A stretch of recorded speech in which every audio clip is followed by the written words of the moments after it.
come to a recapitulation of last week in a moment. But I want to begin directly. Why sense certainty? Why begin with sense certainty? There is a problem with sense certainty, a problem that is more radical than with any other form of consciousness. Every form of consciousness we're going to look at is internally complex. And it's in virtue of that internal complexity that we're going to be able to find difficulties and contradictions and the like. Sense certainty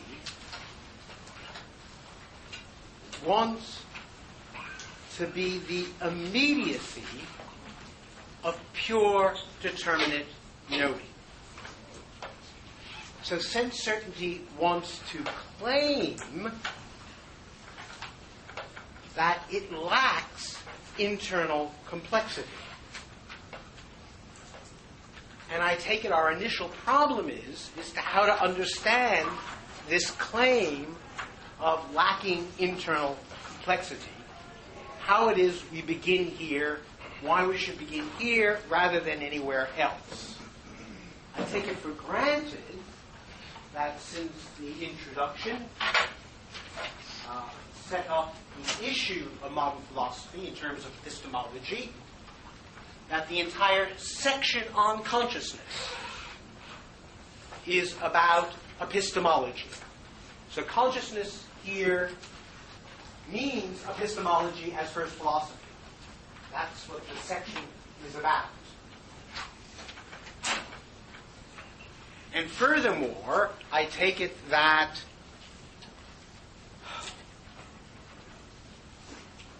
all the forms of consciousness we're going to look at are realist in the sense that ultimately, this is what I'll understand by realism, there is some ultimate fact of the matter which makes a claim true. That facts are exactly the sorts of things that make statements or sentences true. And that's what realism ultimately means. The proper definition of realism, as Hegel understands it, is there is some ultimate fact of the matter that is a truth maker. And that thought that there is ultimate facts of the matter that makes statements true is originally stated, just seems patently true, right? Snow is white because snow is white, right? The snow's being white is what makes the sentence true, right? But yet, the more you think about the idea of truth-making, the more puzzling it's going to get. And in a way, all of consciousness is about that puzzle, that anything might be a truth maker in a naive sense. Sense certainty is a particularly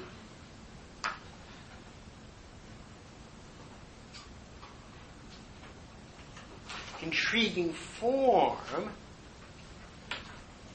of that thesis. And its intrigue is the same, by the way, as the intrigue of high romanticism. That is the intrigue of immediacy. Right? Read Jeffrey Hartman's first book. What's the name of that first book? I was putting on the spot. It's got romantics in the title.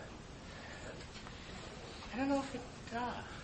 So, does it? On Shelley, and I know the one you're talking about, but I can't remember. Yeah. All right, it will come back to me. Anyway, but this idea of immediacy. What do you think? It's in Wordsworth. No, there's one before the Wordsworth book. I think it's on Shelley. I think there's a bunch. Anyway, okay. Those of us who think we know something will come to it. But anyway, the notion of immediacy is one of those great human temptations that occurs in varieties of form. That's why I mentioned the Wordsworth and the romantic ideal. That goes right into 20th century romantic poets, including Rilke. Right? I can't remember what was the last chapter. That's what I was maybe it's not. Okay. So we have to figure out what's going on with this claim to immediacy.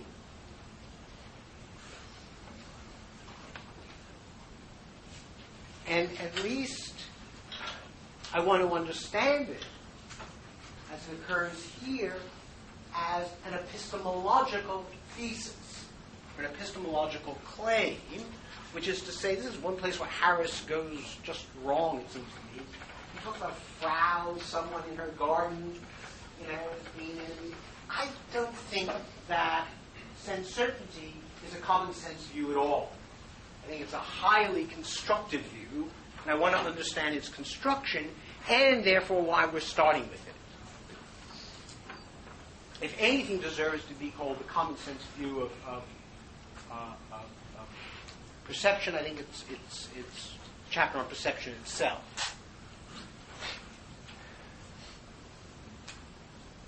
Sense certainty, I want to argue, has to be understood as a self-conscious withdrawal from the turmoil of perceptual life. That what distinguishes sense certainty is that it expresses the desire for knowledge to escape all conditions. So rather than think of immediacy as immediate, that's, I'm thinking, the wrong view, I'm suggesting that immediacy is itself an expression of a desire to escape from conditionedness. Mediation.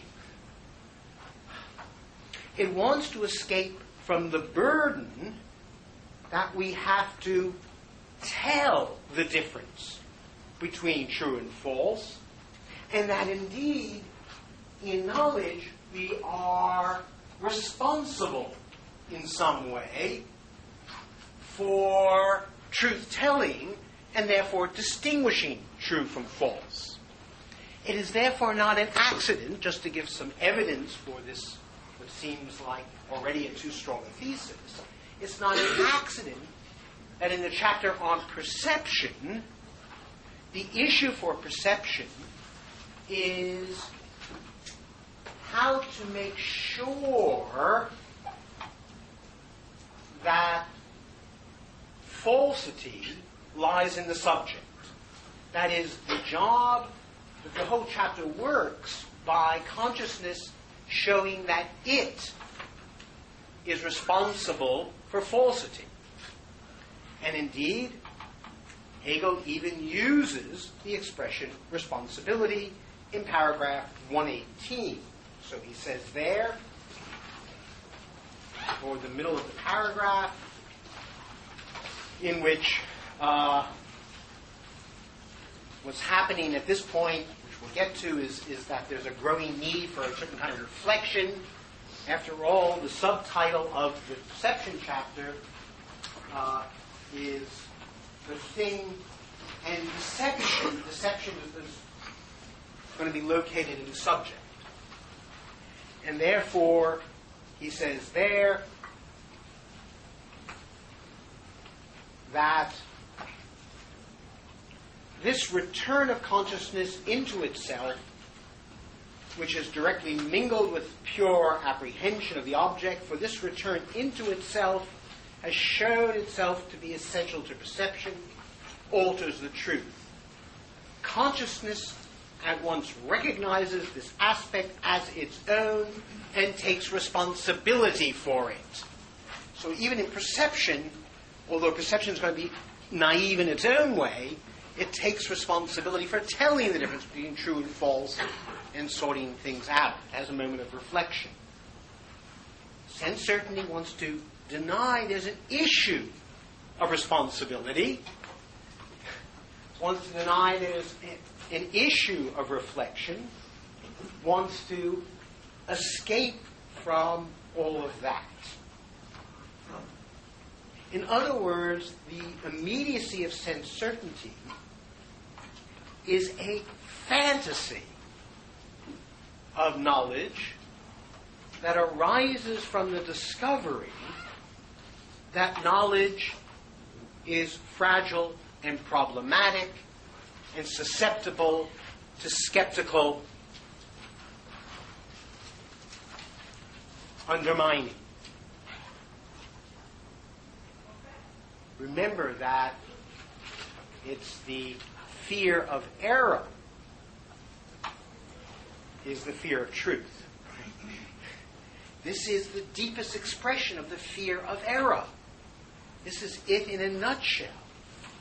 Right? We want to, as it were, make error impossible. Right? And therefore, it shows that error is everywhere here, conditioning the possibility of this form of consciousness. So, what sense certainty expresses is an awareness of knowledge as problematic, and it's the attempt to escape that problematic character.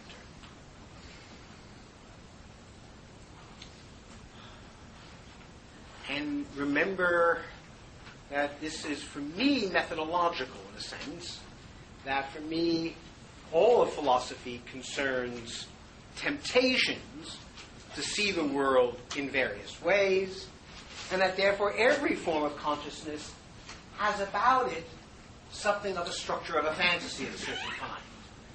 And we're interrogating forms of consciousness, we're also interrogating fantasies about our being in the world and what makes that being in the world coherent.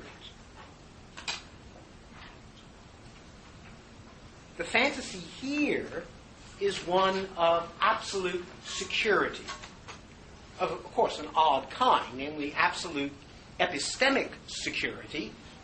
But absolute epistemic security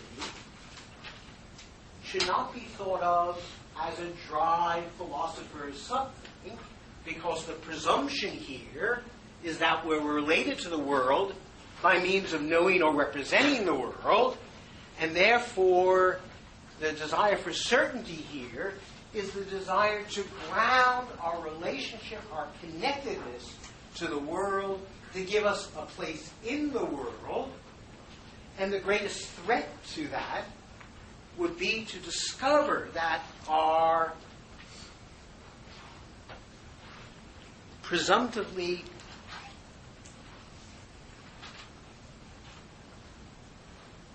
uncircumventable perceptions of the world are nothing but a dream, nothing but a fantasy, nothing but a conceptual scheme, nothing but words getting in the way of ideas. One of Locke's anxieties.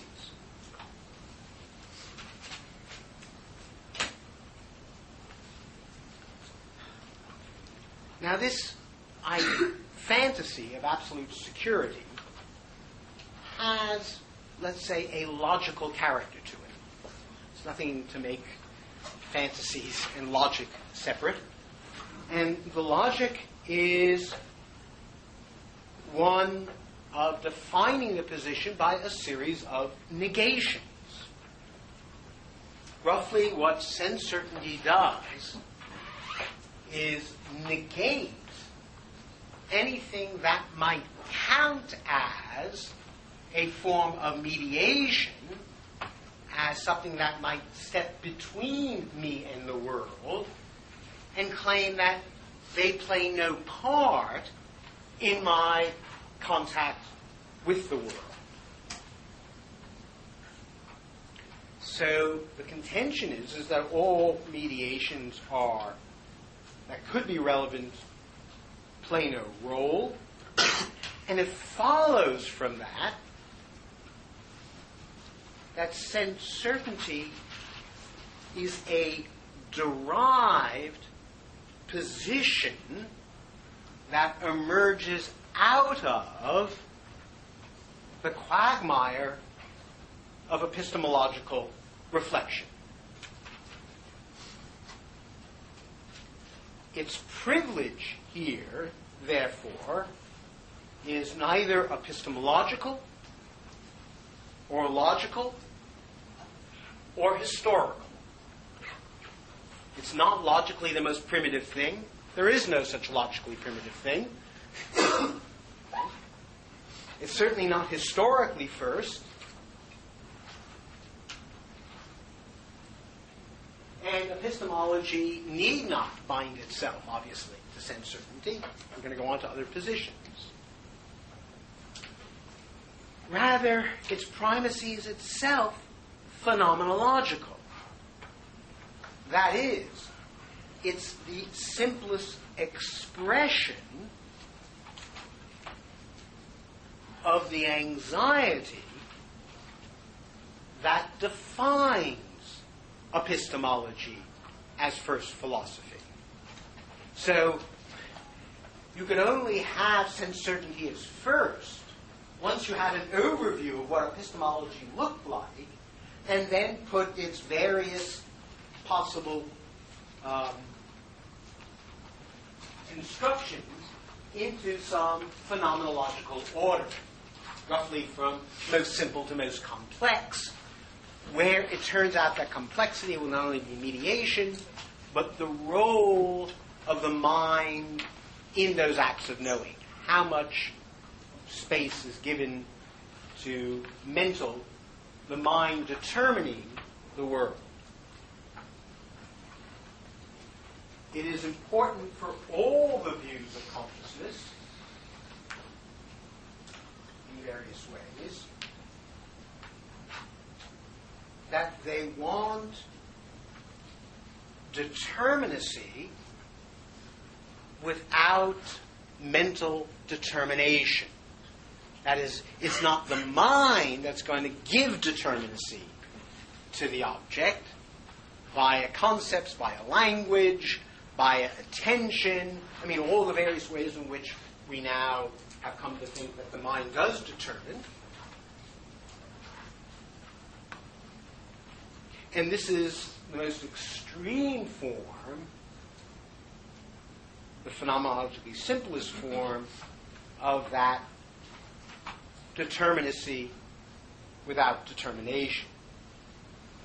So sense certainty thinks it is without structure.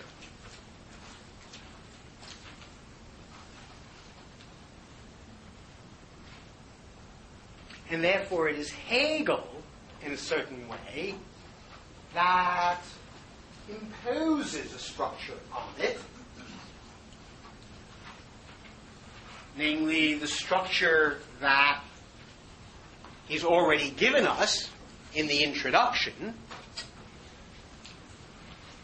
That is, as a form of knowing and in itself, he's going to say it has that logical form despite itself, and therefore he is saying things of it that it would never admit to saying itself.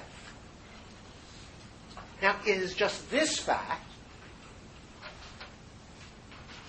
that led Feuerbach to say that Hegel was wrong, that Hegel was imposing a structure on sense certainty, that Hegel was making sense certainty write things on the board and making sense certainty speak, and that all the sense certain subject had to do is not respond.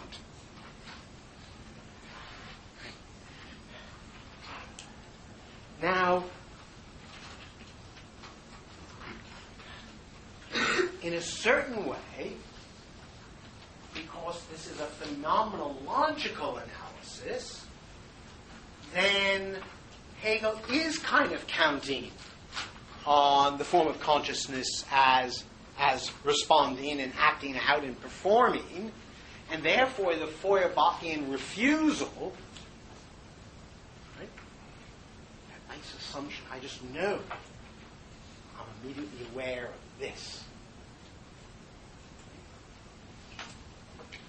has a kind of force against Hegel. I I do not think, some of my friends do, but I do not think there is a direct Hegelian answer to Feuerbach. That doesn't mean that Feuerbach is right. Feuerbach is completely wrong. But the reason he's wrong, the argument against Feuerbach, is to be found in Kant, who demonstrates that intuitions without concepts are blind.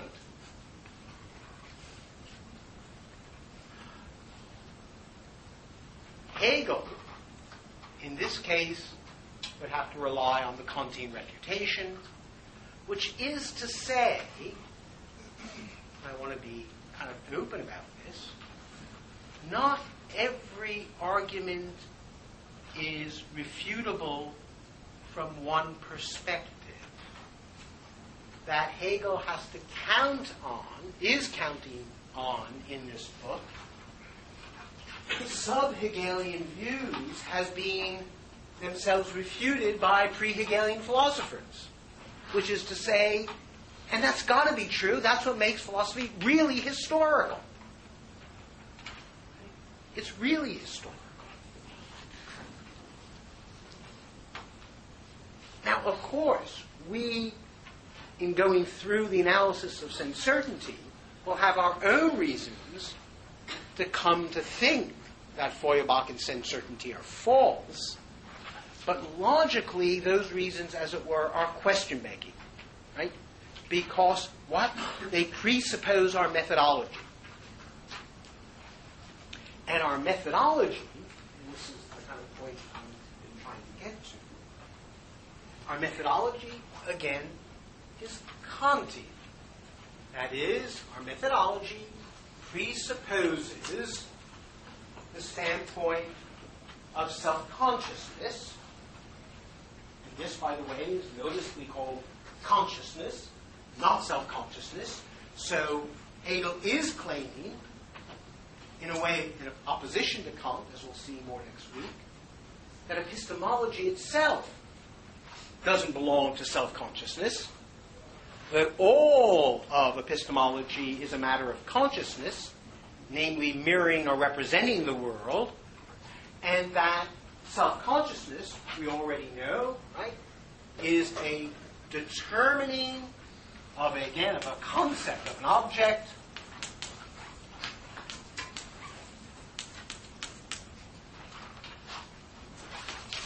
and a knowing in relationship to it. Right? That famous sentence, self-conscious determines the object, separates itself from it, gives it as an in itself, and has an experience of itself as knowing. Right? That's the structure of our method, again. So everything in this chapter falls below the level of our methodology. That is, in some phenomenological, theoretical way, the positions we're looking at are ones that would not acknowledge this structure. And therefore, in using this structure to analyze them, the argument could be made, right, that Hegel's argument is circular or question-making.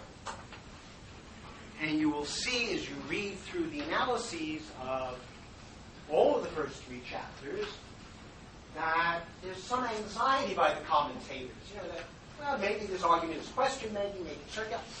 Of course, I've already said that we don't have a presuppositionalist starting point. I've agreed it's historical. I've suggested that this whole analysis is from the perspective of we Kantians. So I'm not actually upset by that. But I do have to say something about what it means for our understanding of the question of the status of consciousness.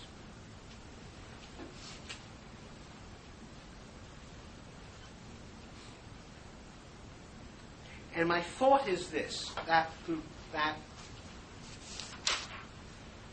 Hegel begins with consciousness because he wants to, and this is the clear project of the opening chapters, to overcome epistemology itself. So epistemology is going to be actually disposed of by the end of this chapter. Right? Everything that we call modern philosophy, done in the first 3 chapters. Gives us another 500 pages. That only when we reach self-consciousness do we reach a position that is at least structurally at a level with our own methodological starting point.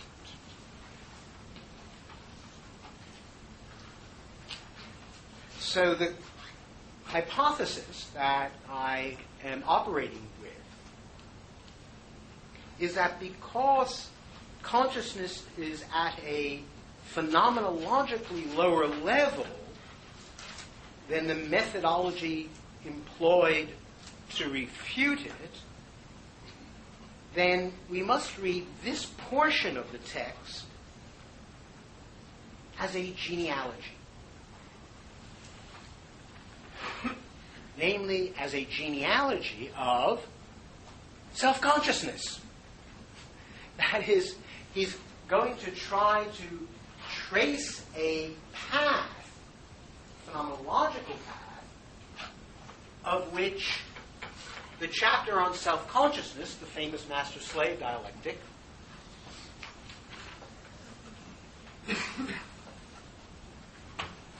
will get us up to the level of our methodological starting point. And therefore, he wants, and the reason for doing this, therefore, the stakes of this, I'll say a lot more about this next week, where, by the way, you should all read Force and Understanding for next week. You will certainly get to it.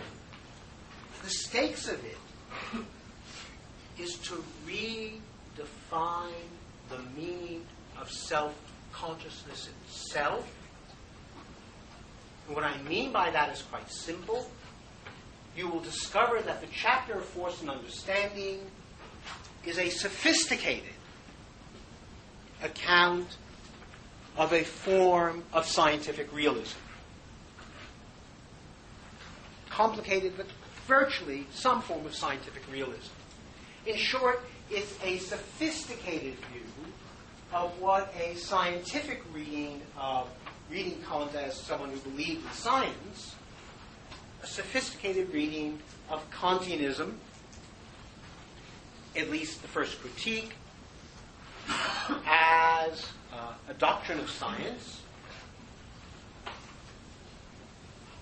And by putting that sophisticated view of science in a chapter called Consciousness, he is going to be claiming, therefore, that that form of knowing, A, does not belong to self-consciousness, and that self-consciousness, when we come to it, is really going to be a form of practical reason. So what this opening section is about, epistemology, is, we might say, the primacy of theoretical reason over practical reason. You may have already got that from the end of the chapter on sense certainty. That may be already obvious. But also it's to say that self-consciousness, when understood properly, really cannot be understood in terms of the Copernican turn. If the Copernican turn is understood as fundamentally an epistemological position, self-consciousness. And why? Because the principle behind this is that every form of consciousness is self-determining. It determines a concept of an object and a conception of knowing. But if it's self-determining, if that's what self-consciousness really is, a form of self-determination, then self-consciousness is really about freedom. Right? So the argument that's going to get us from consciousness to self-consciousness is going to be, and this, by the way, for those who are interested, is also the structure of the logic, no determinacy, no determination of the object world without self-determining subjectivity, and therefore without free or autonomous subjects, whatever Hegel's going to mean by free or autonomous subjects.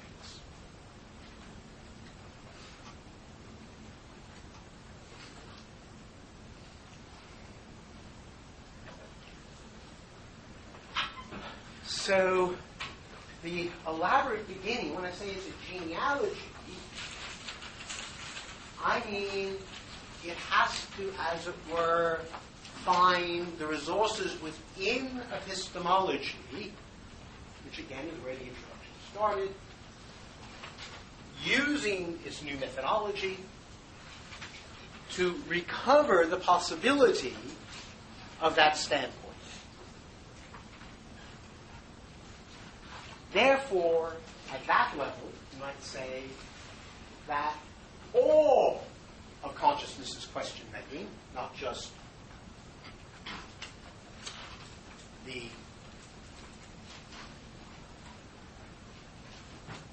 chapter on sense certainty. And that is inevitable given the nature of the methodology. So we're starting somewhere in order to, as it were, find our beginning.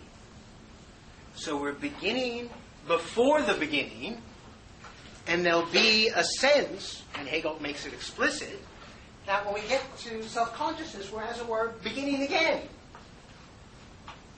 There's going to be even a weirder sense when we get to spirit, we're going to be beginning again. There's a lot of beginnings here, and that's because beginning, as I keep saying, is immensely difficult. Why? Because we're always trying to abstract ourselves from the reality of our situation and make our abstract self-conception sufficient for our being in the world. And that we always have to recover even the possibilities of us undergoing the activity we're undergoing.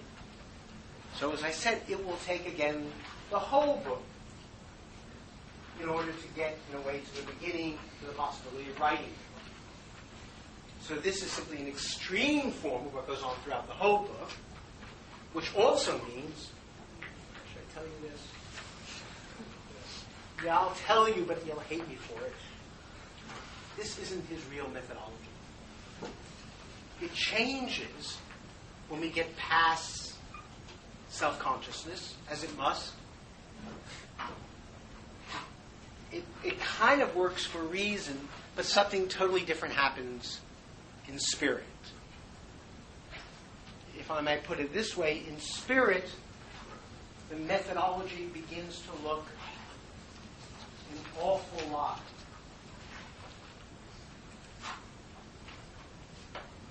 like the causality of fate. But I'll come to that in about 15, 16 weeks. Okay, let me take a deep breath. We haven't even started sense certainty yet. I told you it wasn't easy to begin. Are you all... Is there any questions about why there's a problem here? and how I'm suggesting we think about where we are in relationship to that problem.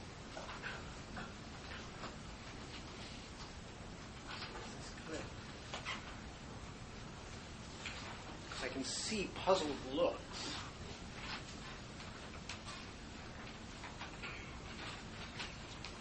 Okay. Just keep in mind then, as in a nutshell, the methodology we're using to analyze sense certainty is more logically sophisticated than the position it's analyzing, and therefore is question-begging against it. We have to understand how we're entitled to do that. And I've said we're entitled to do that because this is not a presuppositionalist analysis. This, in the sense of, the analysis is not for the sake of starting from the real beginning. The sense, again, is to ask the question, who are we? That's the question of the book. Who are we? By which I mean, what does it mean to be we Kantians? So, Hegel's assuming that we Kantians, let's say we knowers, are unknown to ourselves, to quote somebody.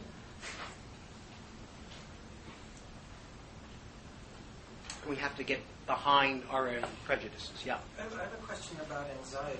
And I'll try like this. I see that on the one hand, there's the anxiety that, if you like, is internal to sense certainty itself, which is what you're talking about 10 minutes ago. Yeah. And then there's the anxiety, I guess, also at the level of the methodology that seeks to investigate sense certainty as its object. It's part of the two voices that you were talking about at the end of class last time. And so my question has to do with the way in which self-certainty works in relationship to an anxiety that is perhaps insuperable for it, at the methodological level and also at the level of its various stages. How is that? Well, I mean, sense certainty is the personification of the anxiety, right? It is, on my analysis, simply the way of saying that that anxiety is intolerable and therefore must be escaped from. And that we are going to try to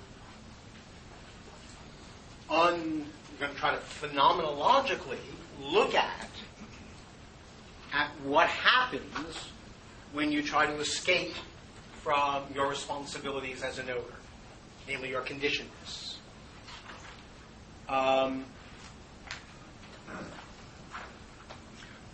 The voice of the we in this chapter, as you may have noticed, is slightly hectoring. Right? And it's hectoring because it doesn't really take this stuff too seriously. After all, intuitions without concepts are blind. And therefore, it really is there less for the sake of dealing with those anxieties. After all, the crack about the animals at the end, the joke, right, is a way of saying to sense certainty, get a life. Stop standing there and looking at the world and do something, right? So it sees sense certainty as a form that's going to occur in a lot of other forms that are going to be much more interesting, the most interesting version of which is the beautiful soul. The Hegelian version. The description of the beautiful soul is going to be interesting. That is what it is to escape, to try to escape conditionedness and complexity. Only in that case it's going to be moral complexity. So, and that's the other thing worth saying, although we're going to get rid of sense certainty as a naive epistemological position, the fantasies motoring it are going to recur at higher and higher levels. And that's one of the ways in which you will see that this book is also a palimpsest. Right? That forms of consciousness that when you begin to see them, you're going to see that later ones have, as it were, as part of their logical infrastructure, earlier ones now worked up in a new way. That's what I meant by the insuperability of anxiety. That's the part. Yeah. Yeah. And it's going to carry on. So this is not the end of sense certainty, only the end of epistemology. The anxiety will continue. Lexi? So, when I was reading this, the two things that bumped up in my mind were certain logical notions. The this, the now, logically proper names in the Russellian sense. Mm-hmm. Right? So, you seem to have, or whether I read this, competing logical views, the one of knowing as a concept of knowing, and then sort of right. itself is. Absolutely. And it struck me that one of the things that Hegel was trying to do was show that sort of that Russellian view of pure existence, yep. I'm in contact with, actually presupposes the more sophisticated. Yep. But I'm not entirely sure why that would be question begging to say, look, this alternate model. Because of paragraph 92.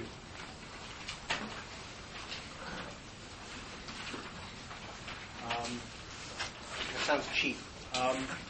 But it's because of the way he sets it up.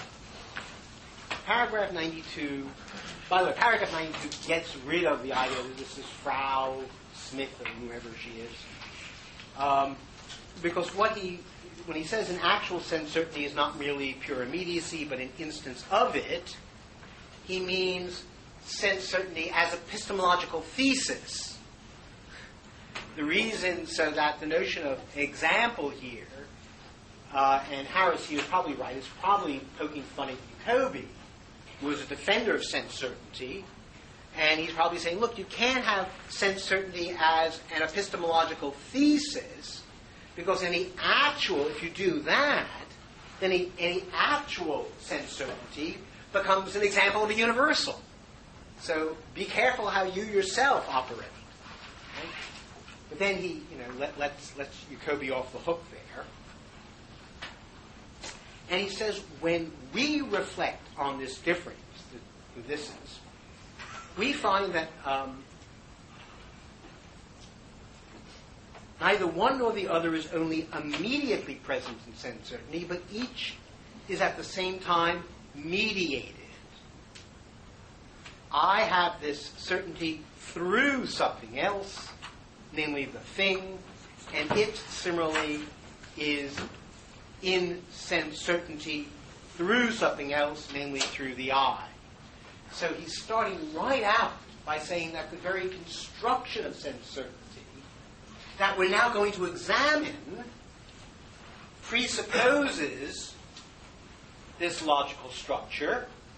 And then he says, just to deepen it, so this is what I meant by the complexity, and then in paragraph 93 he says, it's not only we who set it up this way, sense certainty cannot help but do this itself.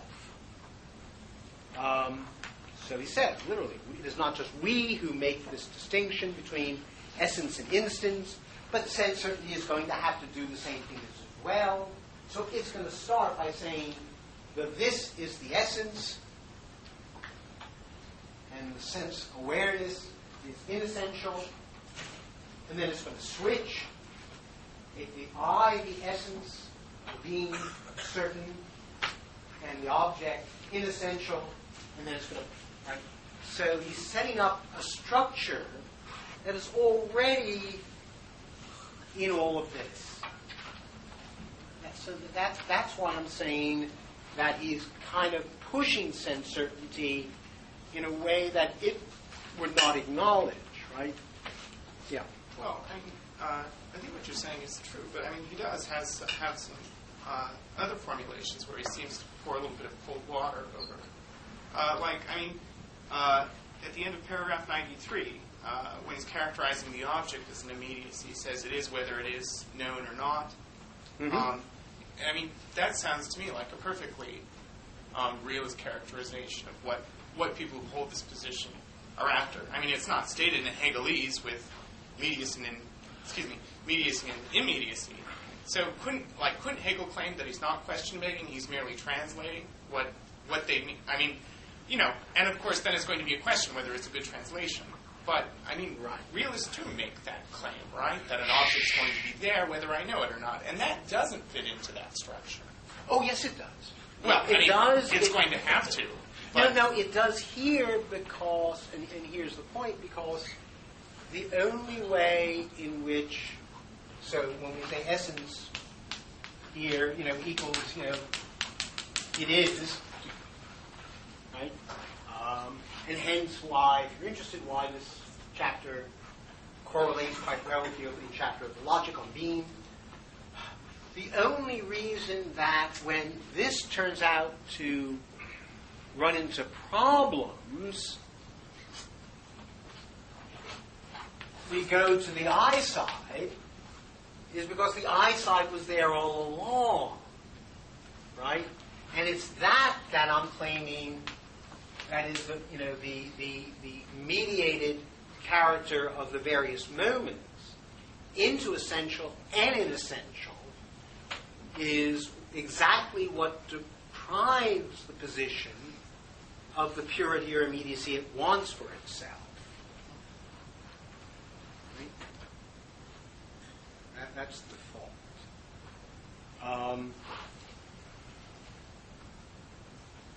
Okay.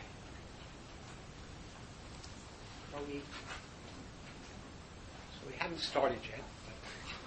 So as I said, this turns out to be a little bit more complicated than it first appears. Okay, let's see if we can get started with a little bit of an analysis. How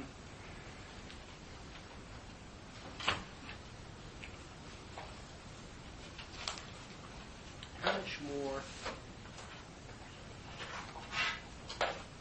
Are you all kind of clear about how this also connects to the idea of providing foundations for knowledge? You all never. Okay, let me just say a few words again to set it up, and then we'll have a break and we'll come back and start going right through the analysis quickly. So just a few more words of setting the thing up. Again, this is part of a representational understanding of knowledge, and that the trick of this particular formulation, what I think makes it particularly interesting, is that the project of sense certainty is to collapse the object of knowledge into the sensory state in which it is apprehended, such that the distinction between fact and knowing collapses. Right? This is why I'm saying that the mediation is a problem. That this thing only works. I mean, after all, what all of this depends on is there's an epistemic state of being aware and a separate thing of which you are aware, which you distinguish yourself from and relate yourself to. Right? Now, sense certainty is not going to be able to do that if it allows that complexity. So what it wants to do is have the notion of epistemic state and the notion of awareness collapse into one another. Right? And it's going to have different versions now, the object version and the state version of that collapse of fact and state. That's the first thing I want to say. The second thing I want to say is that this move is also supposed to answer the question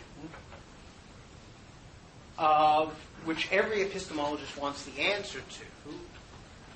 How do I know that my awareness is really an awareness of it? That is, that it's not an illusion, that I'm not cut off from the world. And the thought here is I have to somehow get outside all the various things that cut me off from the world, namely language, conceptualization, prejudices, and the like, and what do I want to say? Open my eyes, ears, and fingers to the world so that the model here, I think, is not, in fact, perception. I think the model here is touching. I think what sense certainty wants is the touch of the world. And we know, and now this is meant to kind of underline this idea of the collapse of fact and knowledge. We know from Merleau-Ponty, and then from nearly everyone else, that there's something really queer about touching, namely that when I touch the table, I can either have it as feeling the table pressing on my finger or feeling my finger pressing on the table. That there is this, right, doubleness, touching touch, that is involved in touching that doesn't seem to be the case in any other of the modalities. Right? There's something about that. And the thought here is that if perception were the touch of the world, right? Perception were the touch of the world, then I would have shot right through all my language, all my preconceptions, and I could then begin, and this is the thought that for all this, I would have foundations for my knowledge. This. And then I can erect everything on top of these absolutely certain foundations. And they're certain because, right, they are just immediate, etc., etc. So sense certainty is this attempt. So immediacy is also the thought that knowledge has foundations, and the foundations are our immediate awareness of the things of the world. And that the edifice of knowledge is going to be built on it. Okay. Maybe that's a good place to stop since we haven't started yet. Have a deep breath, have a little break, and when we come back, we'll just go right into the text. Okay?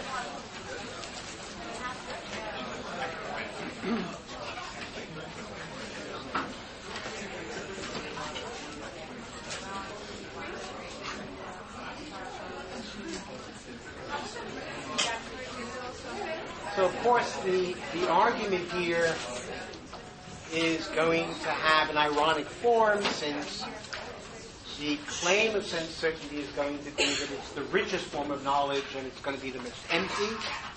And that's not going to be accidental, that inversion. Can you repeat that? I didn't hear it. The structure of the argument is going to have a certain irony to it, because it starts out by saying at the very beginning, paragraph 91, that the hope is that this is going to be the richest kind of knowledge. It's going to not be bounded in any way. It's going to be, as I kept saying, unconditioned, immediate, full, complete. And then it turns out to be the emptiest kind of knowledge. So the very desire, you might say, for wealth turns out to be a sure road to poverty. If only that was true. And paragraph 94 says But let's stop philosophically arguing about sense certainty. Let us now turn to phenomenology. So he, again, explicit distinction between the philosophical setup, right, and the phenomenological analysis. We don't have, he says we don't have to reflect and ponder whether it's true or not. Let's just consider the way it presents itself. And then it starts with the what is this, and it says now is night. And when Heidegger does this in his lectures on the phenomenology, he has a lot of fun with this moment, since he writes on the board, now is night. And he says, when I came back the next day, the cleaning man had been here, and he had seen this, and he went like this. Right? So even the cleaning man knows the truth of sense certainty. Well, as apocryphal as that is, of course, Hegel's argument in paragraph 95, that we write it down, and we say now is night, and we come back 12 hours later, suddenly that is no longer true. And you think, the claim is the truth can't be lost by having been written down, because it seems now to be true that now is day. And that, the thought then echoes to us, thinking about sense certainty, that something about the now allows itself to be true of different nows. Now is day, now is night, now is 9 o'clock. And that therefore, the now itself it seems to have in itself the very thing that sense certainty wanted to avoid, namely something negative about it, in the respect that it can be the negative of each of its instances, right? And only by being negative, being not night, can it become now is day. But that's to say that it cannot be reduced to any of its instances. But if it can't be reduced to any of its instances, then the now is not a determinate particular, but a universal. So, to sense certainty's surprise, it means to say something concrete and particular, but in uttering the now, it says something universal.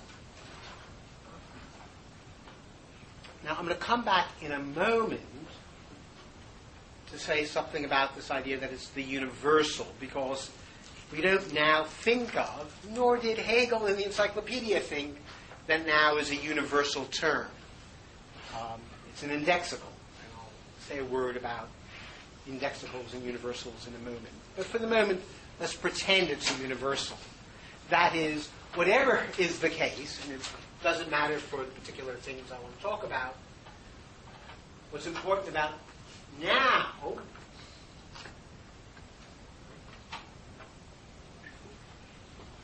if it's meant as an indicator of a determinacy, is that it can be used of multiple particular instances. Now you want to say, wait a minute. Sense certainty says, wait a minute. I wasn't talking about language. Maybe the word now or the concept now. What I meant was, what I intended was this now. So the puzzle now happens, so there's a kind of puzzle here because it looks as if, this puzzle is going to come back, that language betrays sense certainty. And I suggested at the very beginning that language would betray sense certainty. That's why it's sense certainty. It thinks it can somehow get past the mediations of language. But Hegel wants to say no. And again, is this going to be a question? Is this going to be question begging? Is the use of language here going to be question begging? This is one of the arguments I'm going to have to come back to.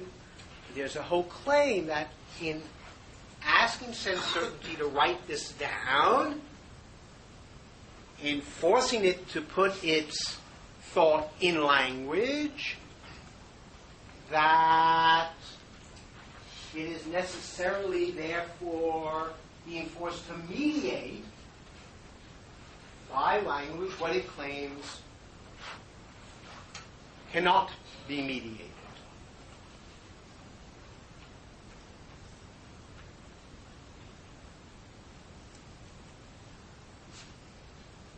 Hegel wants to say, in opposition to sense certainty, language is the more truthful. And language is the more truthful because it is true that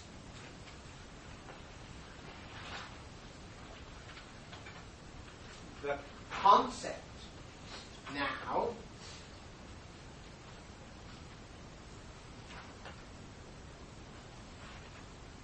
is something that is usable, reapplicable to multiple instances, and therefore, in that sense, a universal.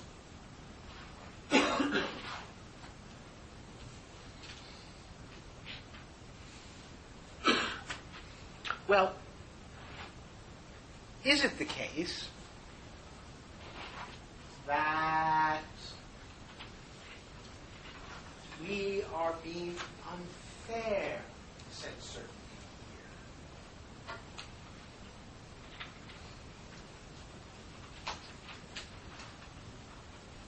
As it were, forcing it to speak. Is this, as I suggested, a form of phenomenological coercion? Well, ask yourself this question first. Why does Hegel choose this here now? I. Come back. I. This here now. Why does he use this here now as his terms for trying to understand or get inside sense certainty?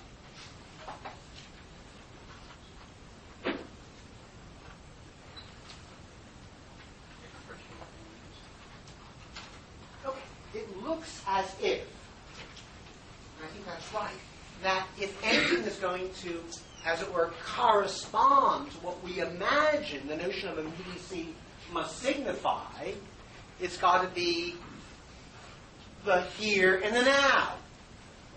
Right? That space and time, and the simplest versions of the here and the now, let's call it the present to me. So the notion of the this is the wildest fantasy of pure presence. Right? Nothing, since space and time are what the context we know from Kant.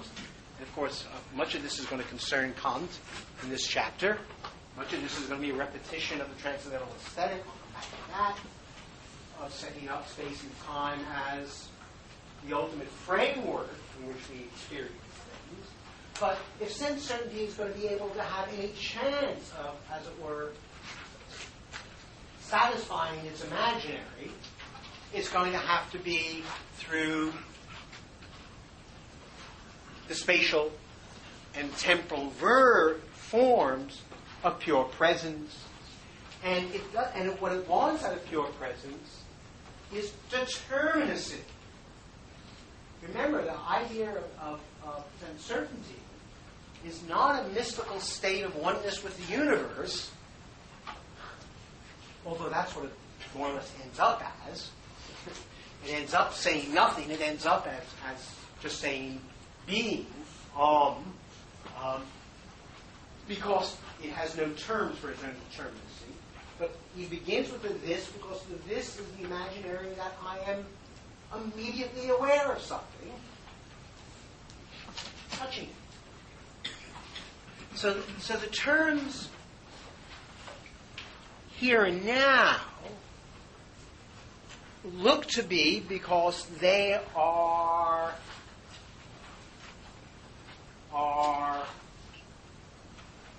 indicators, if you wish, of presence, look to be the only terms that he could use that wouldn't be question-begging. That is, they capture what is wanted here. So hence the terms themselves look like they're the right terms, but yet nonetheless there are bits of language.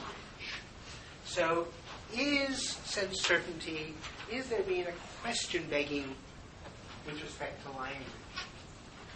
And there's a whole lot of, especially Derridean literature, arguing that of course it's question-begging. Why deconstructionists want to argue that, I don't know. The right response to that argument is given by Pippin in his book on page 119.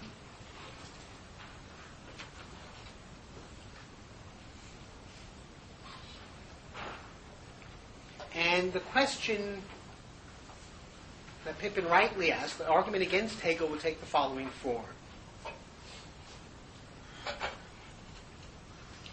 Is Hegel begging the question here by presupposing that a form of consciousness must be able to say what it means for it to be able to mean at all?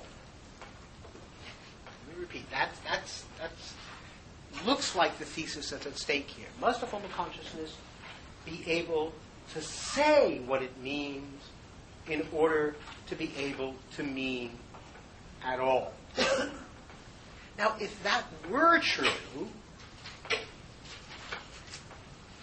and some general thesis about the relationship between language and experience were being introduced here, then we would, I think, expect Hegel to make much more of it than he does. And we would especially expect that in the following chapters, a kind of language test, can you say it, can you express it, would kind of recur, and that Hegel would justify this. Never happens again. Hegel never uses language in this way, doesn't have an expressibility thesis. So what are we supposed to suppose here?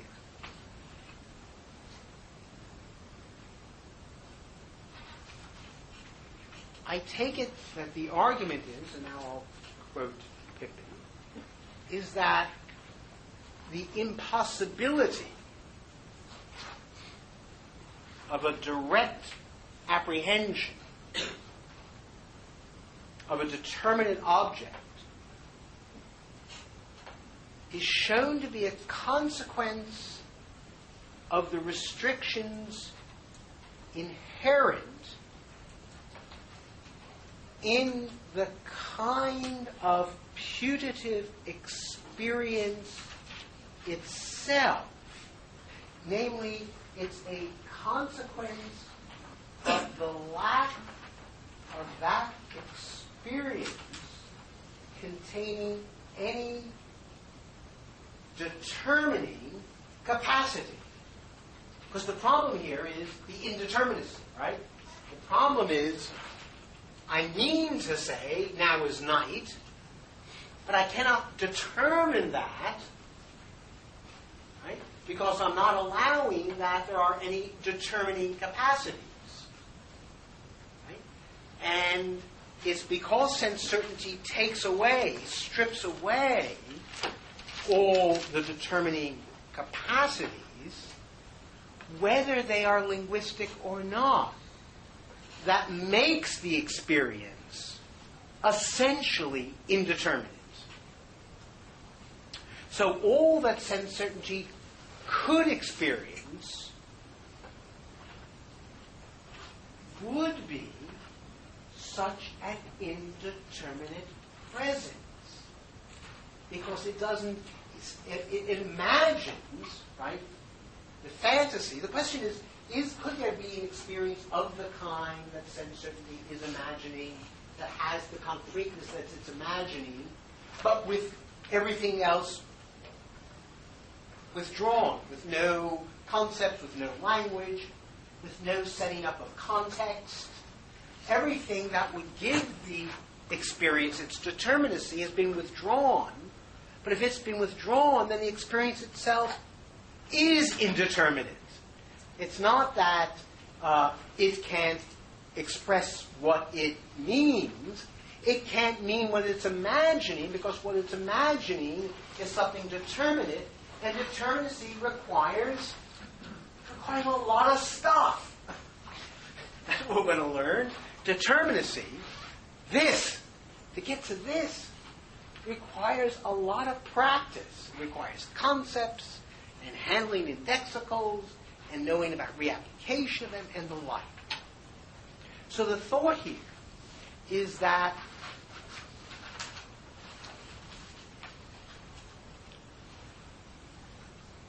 there can be, given what sense certainty has available, no determinate relationship to an object. That given just opening your eyes, so to speak, does not itself generate a determinate relationship to an object. And therefore, nothing about the notion of experience here has been established. So the difficulty of expressing a sense certain experience in language is the difficulty it is because sense certainty defined experience is necessarily indeterminate. It is indeterminate. That's why. And because it is indeterminate, then the reference to language here does not play a justificatory role, but merely an explanatory role. So the use of language here is not question-begging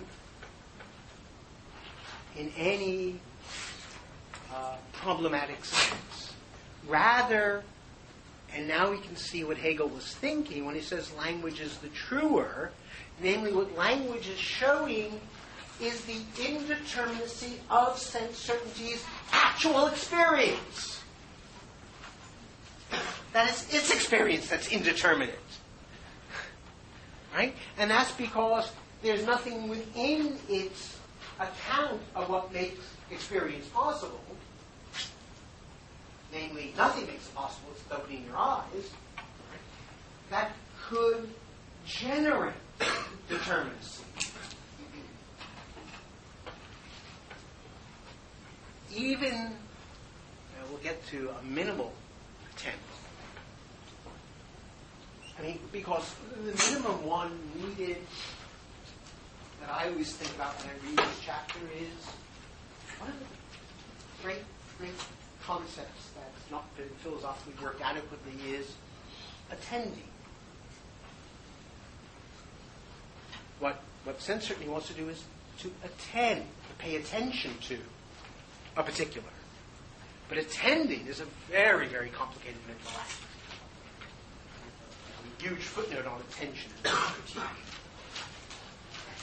It's the primary form of self-determination. Okay.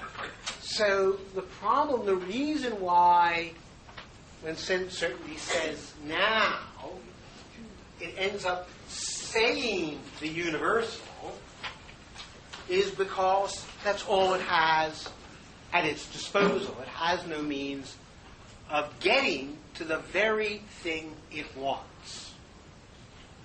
Okay. Now, Hegel is not claiming that we cannot be aware of particular thises. He's not claiming that in being aware of particular thises, we become aware of them via our senses. He's simply claiming that sense certainty's way of thinking about that is mistaken. And that mistake then gets repeated with the here, same argument, right? Here is the student, here's the blackboard, right? Here can be any here depending on where I am. You say. Well, then let's think about the I. And that's just what Hegel suggests. He moves in paragraph 100 to the I.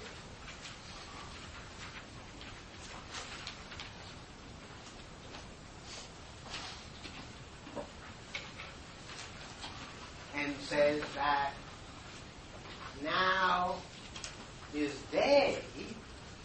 So what happens now, right? What we've done is not make the object essence. We've made the object inessential. And we're now making the I essential, the state of sense certainty. Okay, so we're testing out the other side of the structure. And now we'll try to say, now is day, because I see it. So the day is index to my perceiving it. I see day. And I'm on the telephone, and my friend in Australia says, oh no, mate. How is night? I see night. Well, again, the problem here is if you don't, the I now is what? Simply an attempt to index the sense certain moment. It's supposed to be the minimal unit, right? So again, it holds of every possible I. Everyone's entitled to say I, right? Something that we know Descartes counts on. The discourse on method.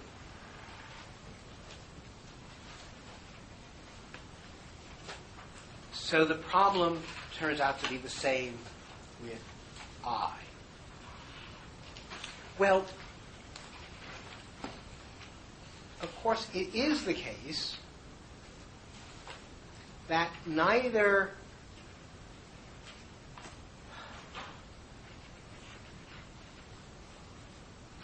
here or now or I are universals. Universals are, we think of as concepts, and therefore we tend to think of I here and now as Indexicals.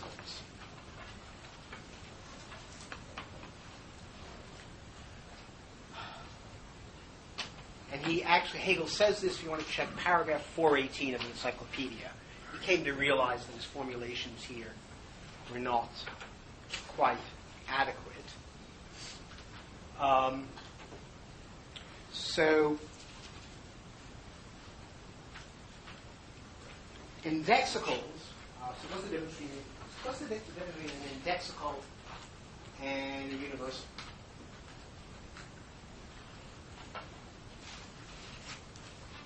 Indexicals are tied to the mode of speaking. So, Yep. in a way, the universals are. And I can say cat at any time. There's nothing peculiar about the time or place or the context of saying cat that allows the concept to form the function of classifying the thing. With now, here, this, I, they're context dependent. Right. And not only context dependent, but we may say that the very nature of indexicals is for the sake of generating context of utterance. That's what they do. You say that indexicals don't have a meaning the way concept has a meaning. A cat is something with, however many legs cats have, 4 or so, and, say meow, say meow, all that, whatever cats are. It's rather, we say indexicals have a certain use rather than a meaning. And their use is a way of picking out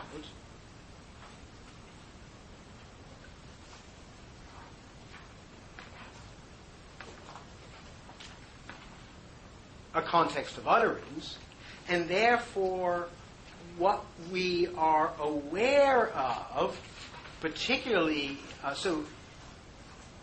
aware of in sense certainty, varies with context.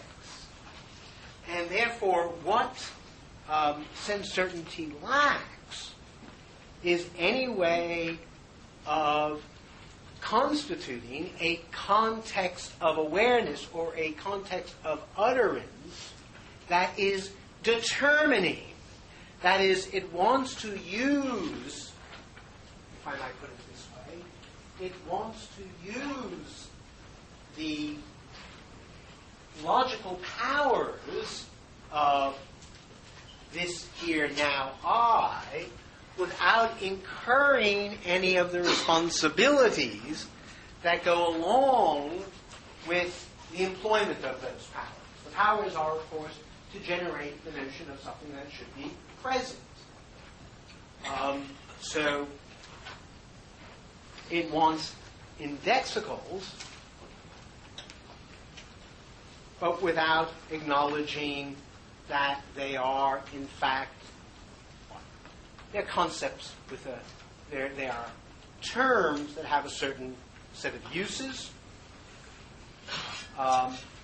that their uses are like singular descriptive references, the dog in the manger, say, in a variety of ways. For example, a change of context entails a change of reference. Secondly, a definite description, the blank, requires completion with a predicate, but this requires completion as well. That is, they're incomplete expressions. They have plural forms. They invoke a conceptual scheme that allows one to make inferences, even minimal inferences. If something is this, then it is not that. If it is I, then it's speaking, then it's not you. So there are some inferential powers and the like. All of this is very nicely covered in an article by William de Vries on Hegel on reference to knowledge. Okay, so Hegel says he's talking about universals, but what he's talking about, properly speaking, up to now, are really indexicals. But the same point holds because indexicals are multiply usable. And they are indifferent to any particular context, and they get their sense from their context of usage, this here now. And they do that by being, as I suggested, context generated. Yeah. Just because I want to make sure I got it straight. It seemed as though I heard you say two things, just that I might just be tired. It seemed on the one hand that that language works by just expressing the indeterminacy that's in sense certainty. You said moments ago. So that language is not the problem. Language is just simply the best demonstration or manifestation of the indeterminacy that's already in what it means to be sense certain. On the other hand, when I heard you respond to his definition of indexicals, it seemed as though you were attributing to indexicals a performative force of a certain kind, which was to bestow context. That's right.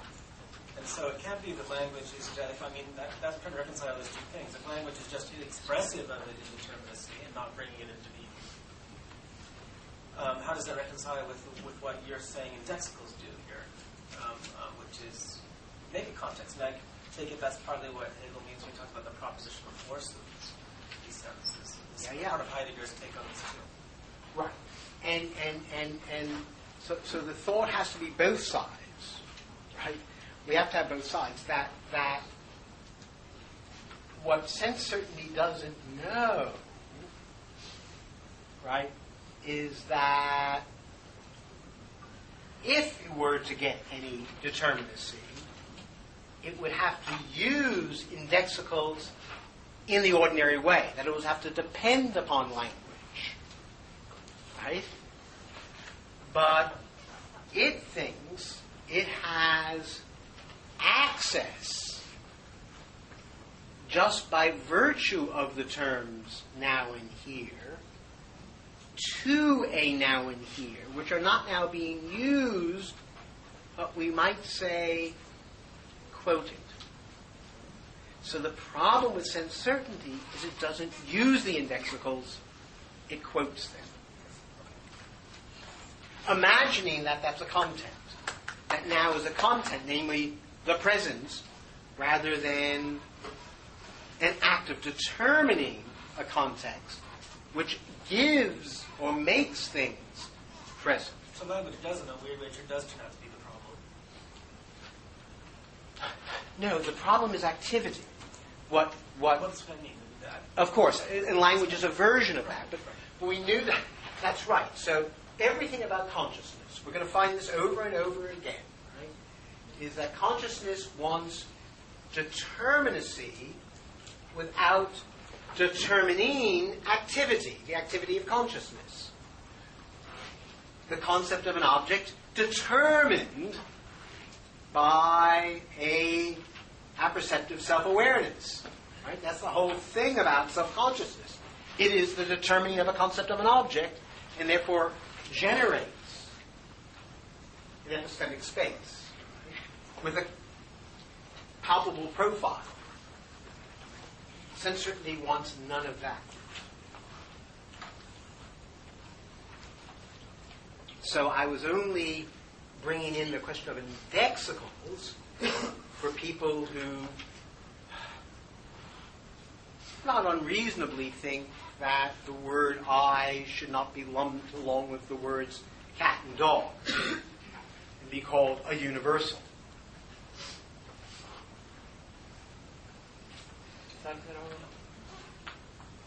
Okay, so the original attempt fails. So Hegel says, well, let's see if we can maybe make the notion of sense certainty work by putting the two moments together. And now something like an attending happens, namely something that occurs at the very opening of Wittgenstein's investigations, namely an act of pure ostension, pointing. You can think of it as a mental pointing, which I think of as attending. And the thought here is if we put together the I with the this here now and put it all in one, then we might be able to get that experience of sense certainty. And the trick here is, if I may put it this way, it has to be very, very, very fast. I see this here now. Gone! Okay. Well, but that is what his argument is. That's exactly Hegel's argument here, because that idea of putting it all together, again, must be putting it together without any actual determining. So if I were willing to determine and say, this hour in this room, I could relax. Right? Then I'd have a time and a place. I have everything I need. But because the this here now are not thought of as having any structuring capacities, but meant to be pure designations of pure presence, right? Then all they can do is indeterminately pick out a moment, and the indeterminacy of that moment is that the now is already past. So Hegel argues, and I take it what even for him must have been a little linguistic joke, that the now is a has-been. That's what he says. And it is a has-been, which is also going to turn out to be the notion of essence, which is to say the now is not now. But the now is something that always comes about as already past. So that in pointing it out, paragraph 107,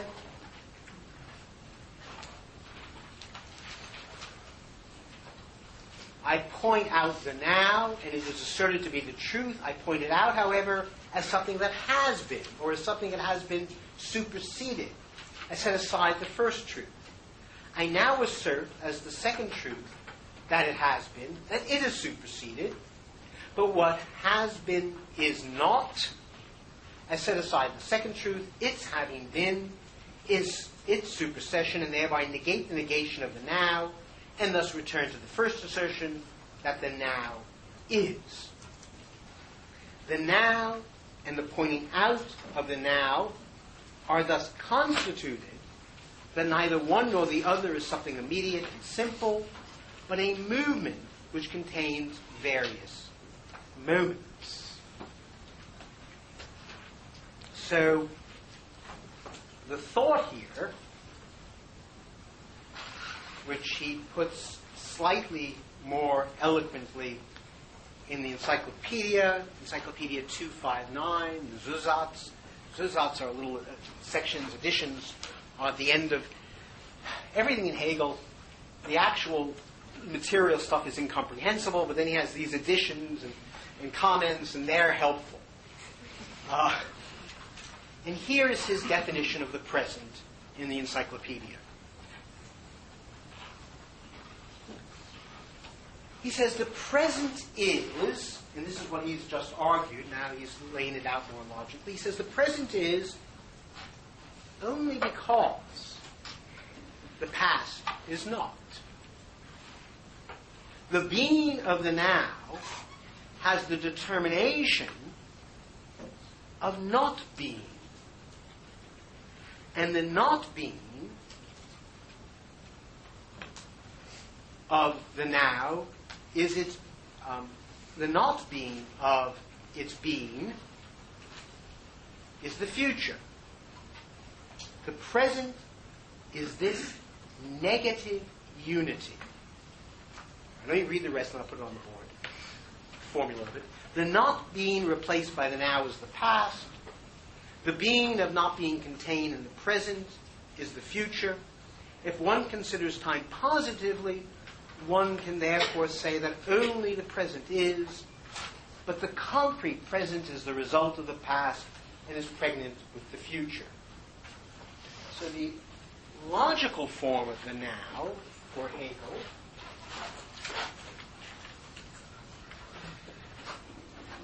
is, and it just is now as, so the now is going to be defined by a series of negations. Now as not no longer and not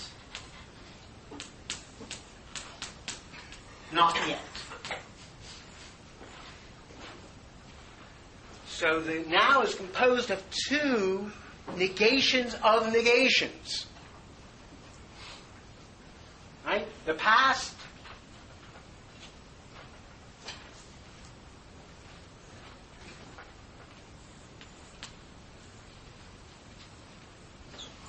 is the no longer,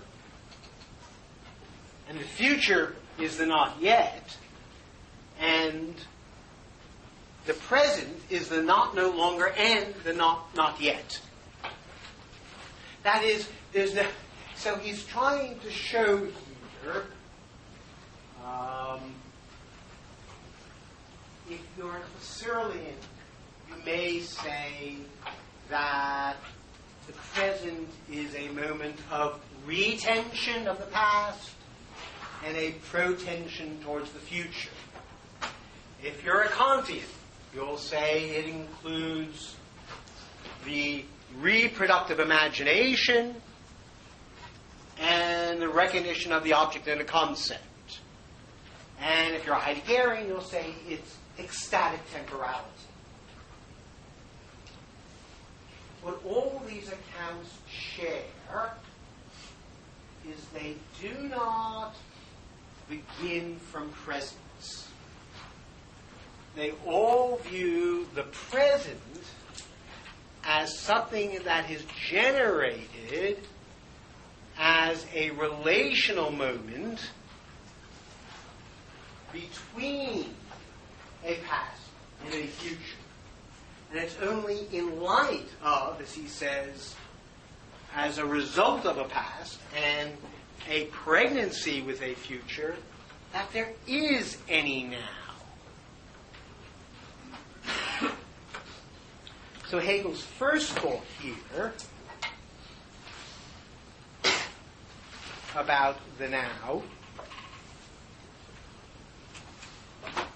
is that it is the pointing out of it, and this comes about, Hegel says, to be absolutely clear, he thinks he generates this not crazy logical account of the meaning of presence, phenomenologically from the experience of losing the now. That is, the only way I can eventually get to the now is to acknowledge the idea that the now that I had is a has-been, and the now that will come about is not yet, and that therefore, by relating myself to these two nows, I can have a now. So the now comes out of the experience of the loss of presence. Or as he says, it's the discovery that it's a movement. That now is to be experienced in its passing and its loss. And that, he says, the pointing out of the now is thus likewise itself the movement which expresses what the now is, in truth, namely a result. A result. The now, the simplest, we started out an hour ago saying, the simplest indicator of the present cannot be simple, it must be a result. And if the now is a result, then you can bet your bottom dollar everything's going to be a result. Right? That there's nothing, if we can't have now without two double negations, then nothing else is going to be any logically simpler than that.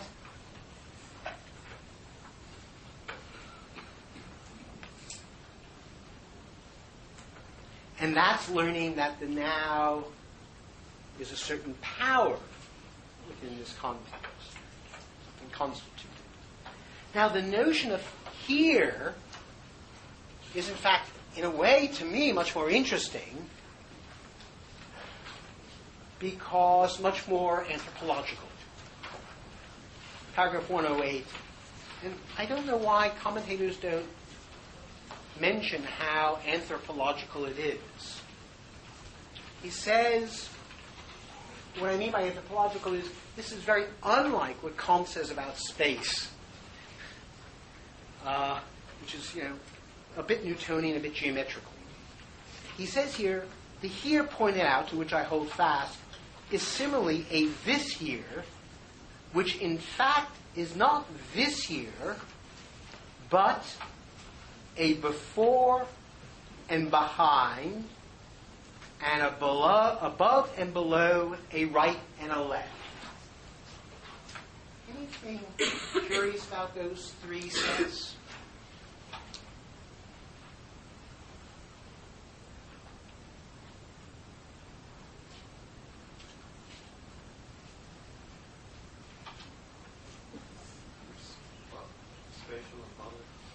Yeah, body, not just any old body. What body?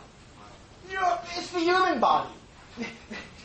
They are indexed to the upright, forward-looking human posture. The before and behind, you've got to have eyes set in my head that look forward. And I guess there's, some animals have them out here, so on. And right and left, we know from those who did Kant last year and those who didn't. Well, I can't do it now. But the problem about right and left is they are qualitatively identical, and the only difference between right and left is that they're right and left. That right and leftness are irreducible to anything else, that they are, in that sense, primitive concepts, and at least above and below, as used here, right, assumes a standpoint. So the notion of this here, and this seems to me right, that although eventually, the you are, sometimes you come across a map that says you are here, and you just shrug, because of course you know you're there, but where the hell are you, right? And it doesn't help, right? So the coordination between the map and the body doesn't work, right? Of course, I'm always here. Where else could I be? But that's Hegel's point, that the notion of here-ness is already going to be regimented, the here, to some indicator of my bodily presence. So that the primitive notion of space and pointing out depends upon, let's call it, the primitive anthropology of visual space and a gentle space projected upon the moving human body. The minimal notion of spatiality possible for perceptual awareness. Okay.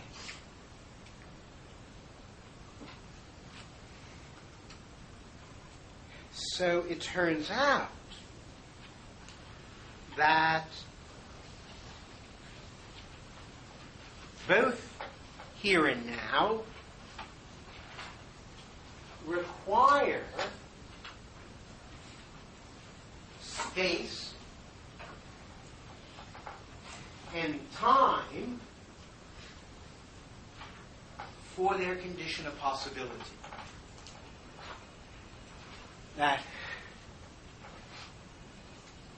And this is exactly the argument, of course, of Kant's transcendental aesthetic when he says that space and time are intuitions, that they are wholes of which particular moments are parts.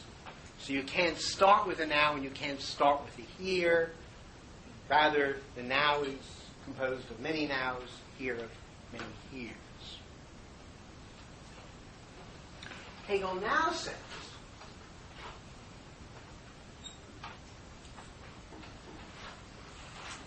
paragraph 109, that it is clear that the dialectic of sense certainty is nothing else but the simple history of its movement or of its experience. This is why the natural consciousness, too, is always reaching this result, learning from experience what is true in it, but equally it is always forgetting it and starting the movement all over again. That is sense certainty. And this is really where I began. So it's not a bad moment to end on. So, words have meaning. Sense certainty has no content. It has no content because it doesn't allow any determinacy. So the only thing sense certainty, because it denies structure. That's where we started. So when Hegel says the content of sense certainty is its history, that is, it's its learning, that it is contentless. And hence, all one can say about sense certainty, because it can say nothing, because it has no content, so all that you can say about sense certainty is that history by which it experiences its loss of its pure now, pure here, pure I. It then goes to the moment when it tries to put it all together. I see this now. Speedy moment. I guess you take enough speed. You would just think, oh yeah. You had that moment, eh? I'm just okay. Less we know the better. And then losing that, and in losing that, discovering that this structure is required. That is, we can only have the now by the double negation of the not yet, and the not no longer. And we can only have the here by acknowledging the determinacy of the human body itself. That it has a fundamental structuring and orienting capacity. Now, the best example of the latter are Barnett Newman's zip paintings. People always are surprised at how a single stripe in a color field can be so powerful. But it is clear why the zips that are vertical work and the ones that are horizontal don't. Because the horizontal ones generate the notion of horizon, perspective, all the things that he doesn't want. The beauty of the zip painting is it realizes that a vertical line is itself a symbol for the entire uprising of the human and its creation of spatiality.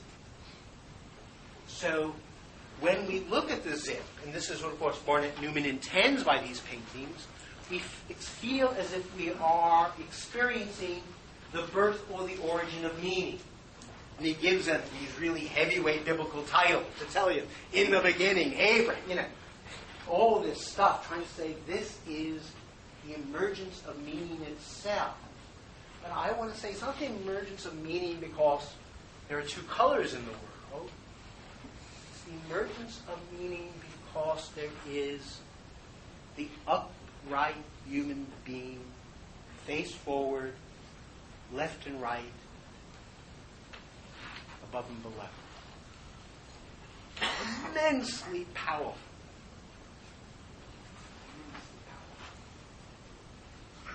And that's the term. Yeah. This anthropological interpretation is interesting, but I'm not sure whether Hegel is really so really speaks about human body, because what I understand, this here is like he points out here. No. Look. Here, read the words. Here is before and behind, above and below, right and left. Yeah, I can explain that I see here it should be a point, and when as an observer, then when I see this point, I want to point out this point, but I never can point out a point. It always are some points before and below, right and left, up and down. So actually, it's not a human body, but it's also like an objective observer.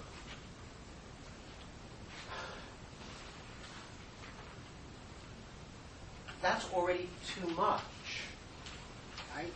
I'm looking for the minimum conditions of spatiality.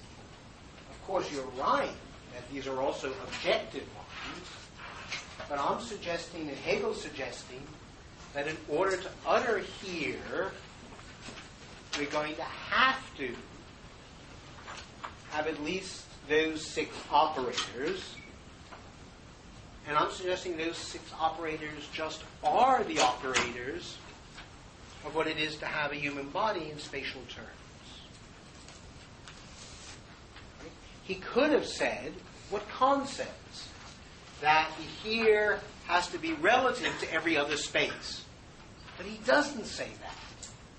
That's the point I'm making, that he very carefully doesn't say space as a whole and every space is related. He could have made a logical story. But instead, he very carefully picks out human terms. And this is underlined, and now to go to the joke at the end, right? This is underlined by the fact, right, that he says, if we turn to practice, but this is not like if we turn to practice. That's so to speak, the feint. Right? That these mysteries are not so mysterious, and that the animals do not just stand idly in front of sensuous things as these possess. It should be essence. And you always have to look at Miller. He says weird things about essence. He tries intrinsic being. It's essence. As if these possess essence, but despairing of their reality and completely assured of their nothingness, they fall to without ceremony and eat them up. And all nature, like the animals, celebrates this open mystery which teach the truth about sensuous things. What's that truth? Are we eat them? Well, yeah. What's the truth that he's pointing to?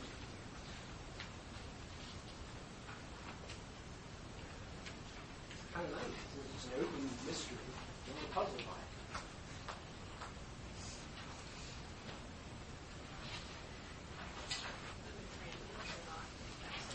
Certainly, the first thing I'll say is they're transient and contingent. Absolutely.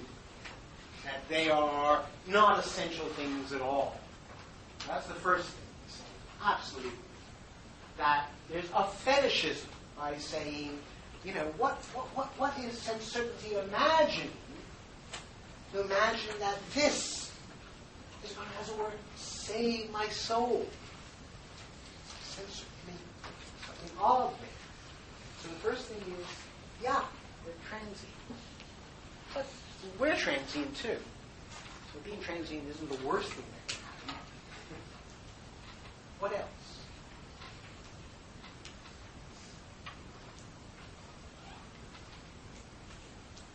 does the animal do with it? So what's the story there? It's essential experience. Well, it is essential, but then that disappears. Just gets eaten up. Yeah? Turns it into itself. That's certainly what it does. And what's important about that? What's happening when it does that? It's certainly negating it. And what's important about that?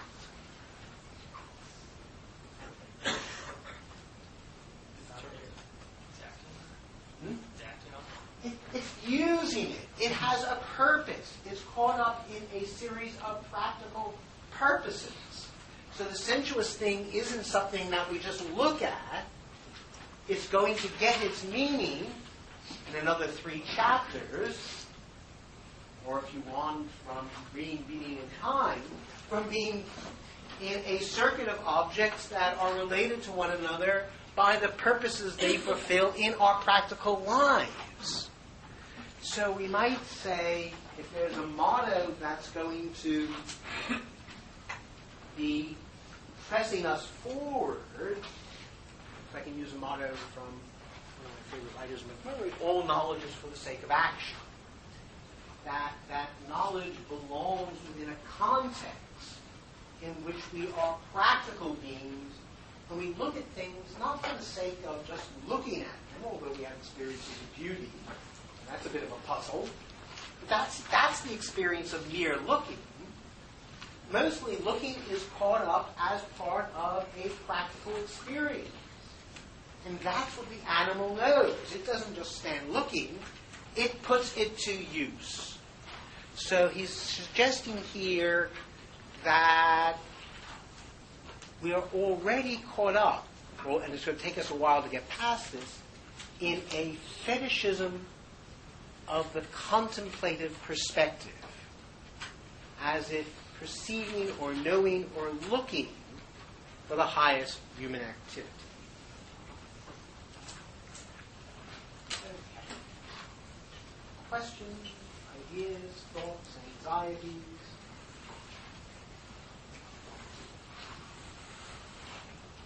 Okay, take it. Yeah. Well, I was wondering how you reconcile reading this as a genealogy, if you think that he's forcing sense certainty to speak, and he's not just looking on.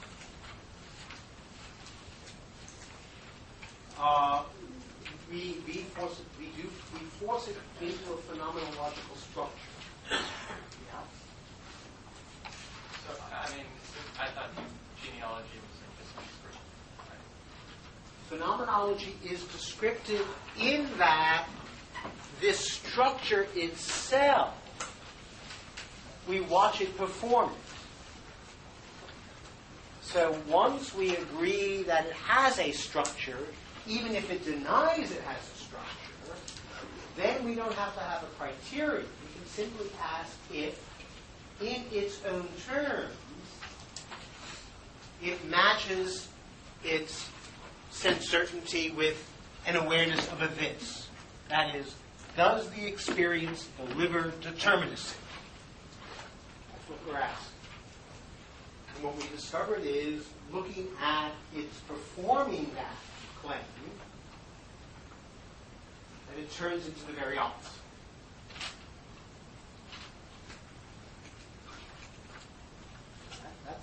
The genealogy is going to be the whole of consciousness is going to be genealogy itself consciousness, phenomenological genealogy, a re-achieving of that and therefore redetermining its meaning by its phenomenological placement.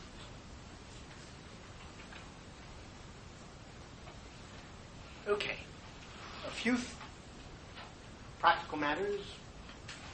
First, I actually left your commentaries at home, so I'll try to bring them in tomorrow. If not, I'll bring them in next week.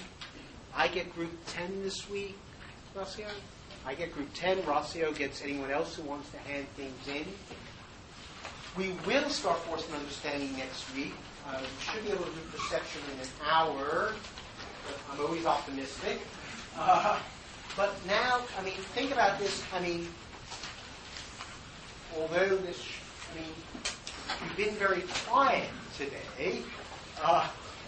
Think about the lecture.